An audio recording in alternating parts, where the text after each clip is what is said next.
semaine, les ministres européens des Finances ont entériné le principe d'un léger assouplissement des mesures d'austérité budgétaire appliquées à la Grèce.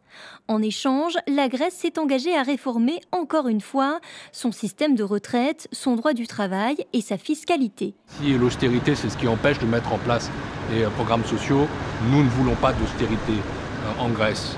Mais il faut maintenant que les Grecs eux-mêmes en voient les fruits. De son côté, Berlin considère cet assouplissement de l'austérité avec beaucoup de scepticisme. Pas question pour l'instant de réduire la pression exercée sur le gouvernement grec. Et de ce point de vue, la question de l'excédent budgétaire grec de 3,5% du PIB reste centrale. Les créanciers, et surtout l'Allemagne, mais aussi la France, le regardent très en détail. Car si on réduit ce chiffre, il nous faut plus de financement pour la Grèce dans les années prochaines.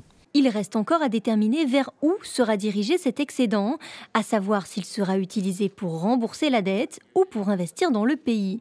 Par ailleurs, l'étape suivante de la restructuration de la dette est abordée avec beaucoup de prudence par Berlin. On voit en effet qu'il y a eu un assouplissement qui a été pris au sein de l'Eurogroupe avec des divergences. Alors la divergence, c'est quoi? C'est notamment sur la restructuration de la dette. Là, du point de vue allemand, on a un peu une certaine difficulté parce qu'on se dit, si on efface, pourquoi est-ce qu'il ne continuerait pas finalement à avoir les mêmes comportements assez douteux qu'on a pu avoir par le passé? Et si on prolonge, qu'est-ce que ça change? À l'approche des élections allemandes en septembre 2017, la question de la restructuration de la dette grecque est de plus en plus sensible pour les conservateurs allemands. Si on accepte de donner une réduction de la dette, ça a une opposition très forte parmi les créanciers, surtout les conservateurs en Allemagne, car en général, on ne fait pas confiance